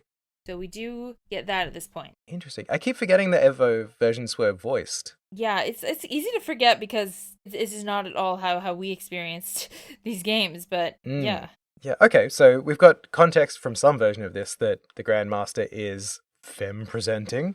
Yep. We also, interestingly, when the Grandmaster talks, it's unlike text, like in a text box. Yeah, it appears over the screen. Like it's like the voice of God or something coming down from on high. Oh, okay, interesting. I obviously saw that, but I didn't clock it. Yeah, so the Grandmaster mentions that they sent Campanella to observe all of this kind of expected situation go down with Weissman. Yes. Kind of the plan he was supposed to be executing and what they suspected him of actually wanting to do. Campanella says, oh, yes, that reminds me. Let me give this back. And produces Weissman's cool staff. Yes, but that's not it. Mm-hmm. He produces the Oriole. Yes, a light flies out of the big red gem on Weissman's staff. It sort of floats up and gets absorbed into the Grandmaster. And they say, the Oriole. So somehow the Oriole was taken out of the falling Liberarch, hidden in Weissman's staff. Yes, by Campanella. And it goes to the Grandmaster. We don't really know, like, it almost looks like the Grandmaster's absorbing it or something. Like, it's clearly some sort of avatar for the Grandmaster. Yeah, given the holodeck look of this place, it really felt like someone just drag and dropping a file into a different folder. Yeah, kinda, I see the vision. So that's sorted. The Grandmaster's very happy to have the Oriole. There's sort of some discussion around, are we going to get backlash from the church over all this? And Grandmaster says, let the church do as they will. We're good. Yeah. But what now? What's next? We get a little speech. The bells in the west have rung, and the first pact applies no more. I hereby proclaim the completion of the first phase of the Orpheus final plan, the Gospel plan, and the initiation of its second phase, the Phantasmal Blaze plan. It is poorly structured hierarchy to have all levels of this plan called plan. I get what they're going for, though. So, Orpheus final master plan, part 1, Gospel subplan, done. Second part, Phantasmal Blaze subplan, en route, which is all very cool. I don't think had we heard Orpheus final plan before this? I feel like maybe Weissman mentioned it at some point. I don't know about that. I do know that the password on the Oriole that at one point we Right, had to get a that's- yep. password was Orpheus. Okay, so we've had a hint, if not an outright statement of it. Cool. But definitely the first time we're hearing Phantasmal Blaze. So that's exciting to know what's coming next for the Society, their next big drop. But after that, we're back in the Sanctuary with the Fool himself as the meeting wraps up. Yeah, and he talks to himself at first, and it's like, well, now it's time for the Phantasmal Blaze plan. You know, it's going to be way bigger than the Gospel plan. It's going to get interesting. And then he says, by the way, I might be the last person you want to hear this from, but... And then he turns around and stares directly at the camera, at you, the player, and says, Yep. would you mind stopping the whole peeping in thing, mysterious stranger? And then the door ends. And the door fades to black. And that concludes the Phantasmal Blaze Star Door. Very cool, and it's nice to get that sort of fourth wall break from Campy. We also get a brilliant crown accessory and $30,000, which is like 2 weapons at this point. Pretty cool. Yeah. So, to sum up now that we've been through the whole door, what we officially know at this stage in the narrative about the Anguis of the Society. Mm-hmm. Anguis number 1 is kind of in charge. They had a very sort of like boss, like leading the discussion vibe. They have seniority. They're still below the Grandmaster, but above, it seems, all the others. Yeah. So Anguis number 2 is portrayed as being very girlish and kind of flirty. They also refer to them as Abyss as a title. So capital A Abyss, not the one that we just found a bunch of trauma in. Yeah. This is similar to Campanella the Fool. This would be someone, the something, maybe Abyss. Yeah. Number 3, we know, was formerly Weissman. His is the one that's dimmed out during the meeting. Yeah. 4 is kind of laid back, has a very sort of chill vibe, and is, I would say, very masculine in the way they talk. Yeah, very gruff. It's very good. It's like, who cares about that? Whatever. Yeah, like that kind of energy. Number 5 is kind of a formal, kind of polite, upper society voice. It has sort of like one of the big revelations of the conversation. They say, oh my, which I think gives like a very particular kind of like Yes. uptight character. Number 6 is Professor Nevadis, leader of the 13 factories. Yes. And number 7 is very formal, spoken, and is the one skilled with a sword based on saying that Louvet could have Yes. surpassed them at some point. So a lot of those have been revealed to a greater degree later in the story, but I will note that during this conversation, although we have identified a few of these Anguises in the 10 games to come, the 1st and 5th Anguis still have not been ID'd to date. We have not seen or had names attached to them, so we still don't know who those 2 are. Based on that, it's interesting because some of these Anguises we haven't really seen in full for a very long time from now, but the basic characterization is consistent. Yes. So coming from a future perspective, I did sort of, during this conversation, I looked up who are the Anguises. I knew it was a spoiler risk, but I had a pretty good feeling that I'd met all of them, if not heard their names, just through general knowledge of the series. So I was able to say, oh, okay, so when second Anguis is speaking, I know it is this character that I know of. And yeah, like the characterization aligns. Yep. This is exactly how they would sound 10 games from now. So the fact that these tiny, tiny, tiny scraps that we had are so consistent with the content we've experienced in full many games from now. And we've seen a lot of some of these characters now. So the fact that all of it is built on just this hint, or that they kept the vision consistent for that long, very impressive. And it does, Yeah. despite being decades long, it makes it feel so cohesive, Truly, yeah. which I really appreciate. And I believe gives merit to the machete order that I've been playing these games in. Yeah, it is really fun going back and seeing like, oh, they had an idea. Like, even if they didn't have all the particulars of each Anguis worked out, they had an idea and they stuck to it. They had that core, and because in a long RPG series, like all long anime, any sort of long form Japanese content, it's entirely reasonable to like drop a hint that you just completely overrule, 5 years later when you make the thing that finally pays it off. Or not just long form Japanese content. You see this in comic books and stuff too, right? And like, just in general. I just feel like, yeah, I've seen a lot of it in that, yeah, like anime, manga, comic books. long running serialized stories, yeah. You drop a hint, especially in comic books where you might have like the authorial hand change, just like it would for a game studio, even though, Trails has been pretty consistent. Yep. The follow through is very impressive, and Feels like a real justification for making a podcast about these games, huh? Oh yeah, for sure. Also, one comment I want to make about the kind of riddle that the Grandmaster says. I mean, the part about the next part of the plan is starting is the riddle, but that Yes. first line, the bells in the west, I'm still not sure, but the first pact applies no more. I think that is to do with when Ragnar goes to rescue Estelle and Joshua at the end of SC, and he says that he's now no longer bound by the pact and he can interfere with humanity now. Right, they did refer to a pact then as well, huh? That he's no longer bound by. So that seems like it. The bells in the West is an interesting question because Crossbell has a bell, but we haven't been there yet. Yeah. But in the trailer for SC and the video that plays at the end of FC says the distant bell has tolled or something like that. And signaling a new era is starting.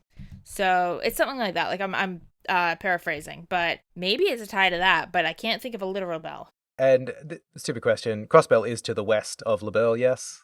No, Crossbell is a little east, actually. Oh, so the bells have rung in the west and they're hovering over LaBelle at this point. Crossbell is still in the eastern half of the continent, so it's possible that it's in the west of Zemuria. We don't know where the Grandmaster is physically located. I wonder. Oh, and Campanella knows we're playing this game. Yes, which is great because he's always a good time every time he shows up, I think. Uh-huh. It's nice to have lots of hints dropped about where everyone's headed next and all these new characters we're going to meet or still to this day are going to someday meet. Yep. The last shot at Gilbert on top of all of this plot setting for the upcoming arcs of the series, good times. It's great.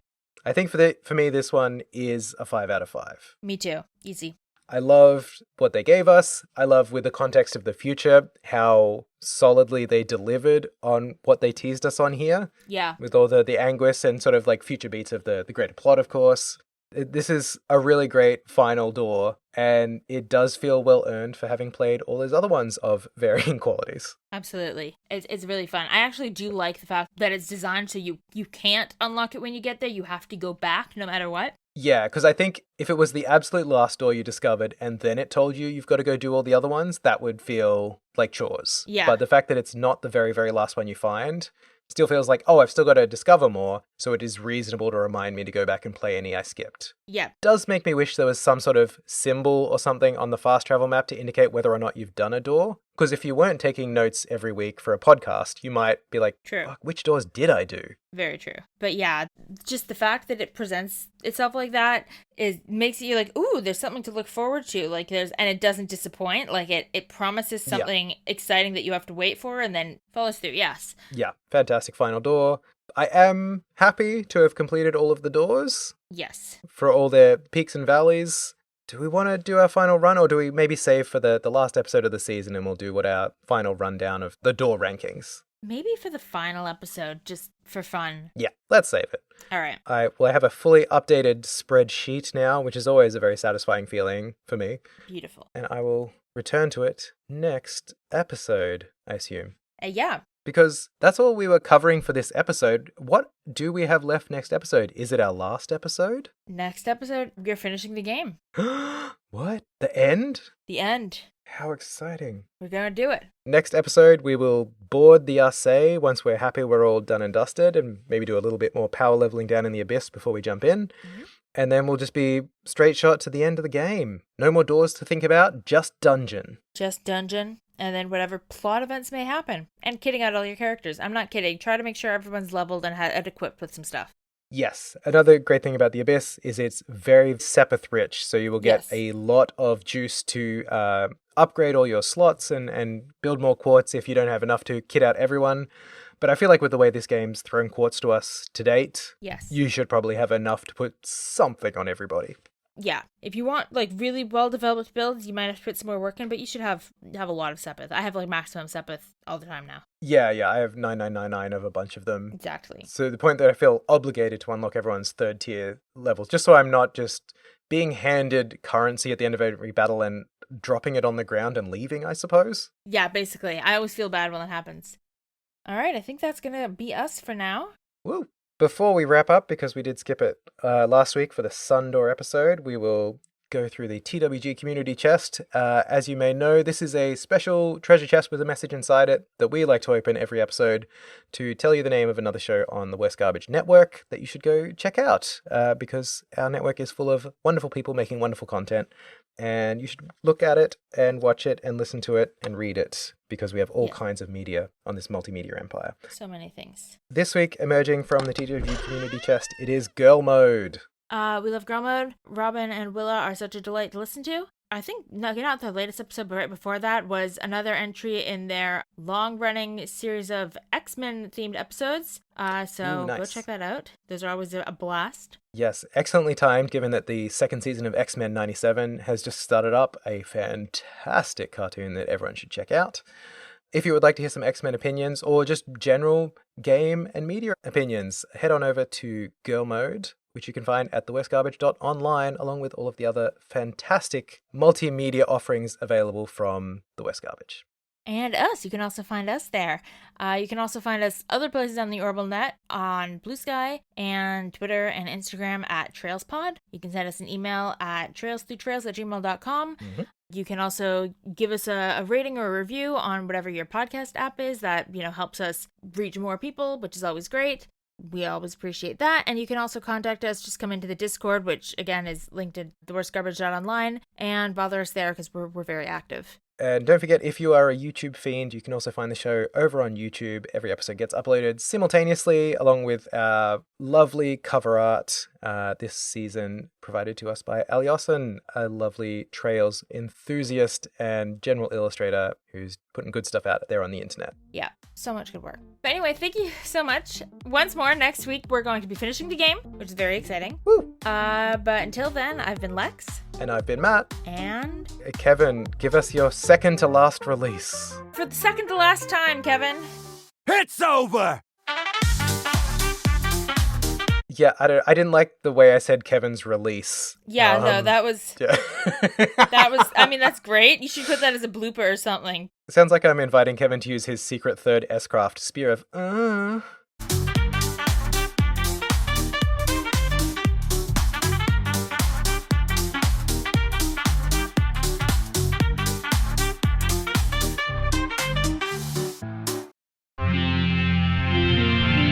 TWG, the worst garbage, online.